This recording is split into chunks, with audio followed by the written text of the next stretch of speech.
Welcome to my video. In this video, we will see about leasing services.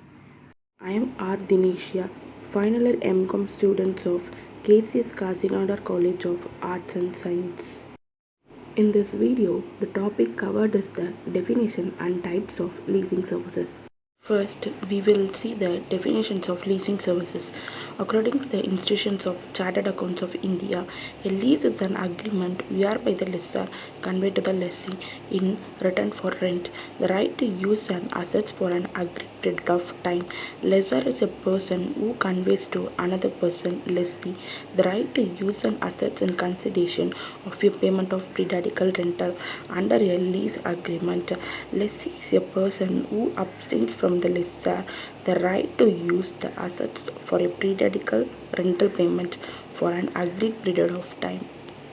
Now we will the types of leasing services. There are 18 types of leasing services. First one, financial leasing services.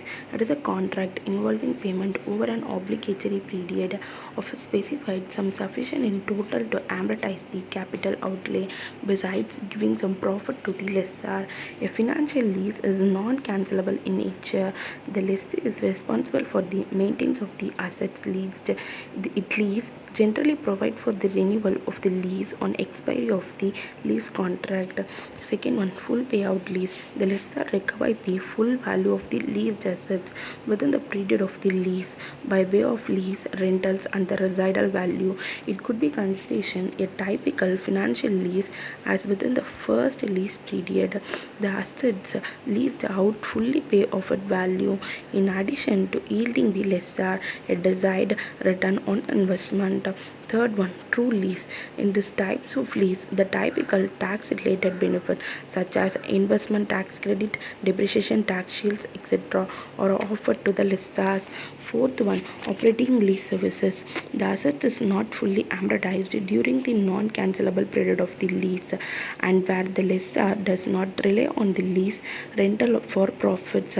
It is basically economic services. It is a short-term lease on a period-to-period basis.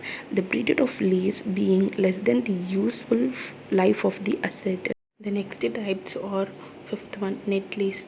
A variant of operating lease is net lease, a type of lease where the lessor is not concerned with the repairs and maintenance of the leased assets is known as net lease. The only functions of the lessor is to provide a financial services. A net lease is one which the lessor will not provide directly or indirectly or be obligated to any of the following. First one, the servicing, repairs or maintenance of the leased property during the lease time. Second one, the purchasing of parts and accessories for the leased property. Third one, the loan of a replacement or substitutes while the leased property is being serviced. Sixth one, conveyance type lease. It's very long tenure lease applicable to immovable properties. The intentions of the lease is to convey title in property. Such leases are entered in for periods which may be as long 99 years or 999 years. Seventh one, leverage lease. When a part or whole of the financial requirement involved in a lease or arranged with the help of a financier, it takes the form of leverage lease. This types of lease is restored into case where the value of leased assets is very high. It involves one more financier who may hold a charge over the leased assets over and above a part of the lease rentals. Eighth one, sales and lease back. The owner of an asset sell it to the lessor and get the asset back under the lease agreement. This paper exchange of title has the effect of providing immediate free finance to the selling company, the lessee. The transaction also helps the lives of fund tied up in that particular asset.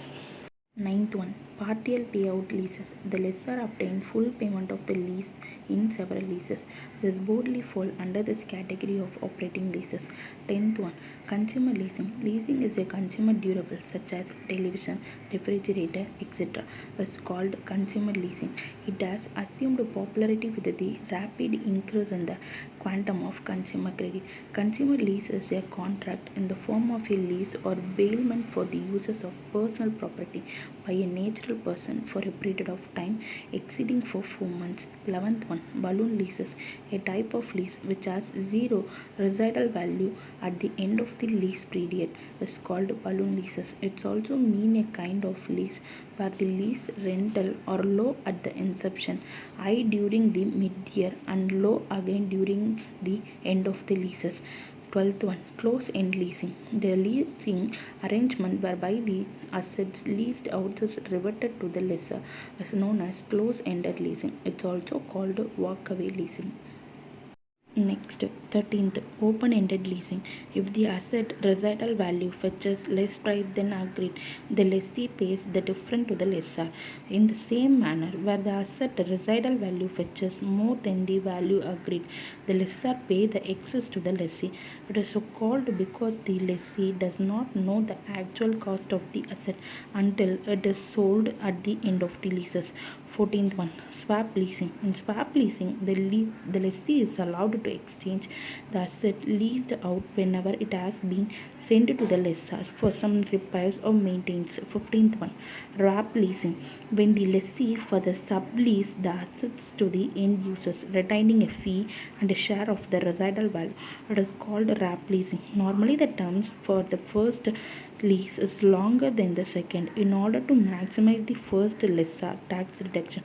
It is called because the first lease wraps the second lease. 16. Import leasing. The leasing of imported capital goods is known as import leasing.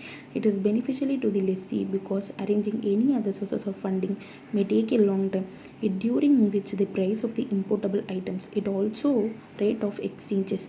Moreover, lender don't usually finance the import duty, which forms a sizable part of the acquisitions of such items. 17th one, cross-border leasing. The lessor in one country lease out asset to a lessee in another country is known as cross-border leasing. Cross-border leasing originated in the 1970 in the USA. Its financial institution in the USA leased out big assets such as aeroplane, etc. to the lessee outside USA. The intention was to skim the benefits of income tax and depreciation with a view to reduce financial costs to the lessees. 18th one, international leasing. When a leasing company operates in different countries through its branches. In a case of international leasing is active in countries in such as USA, Japan and Hong Kong. USA Leasing International started the first international leasing company in the year 1959 in Canada.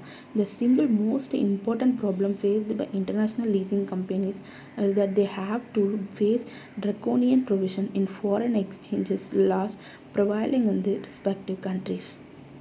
In this video, we have seen the definition and types of leasing services. Thank you.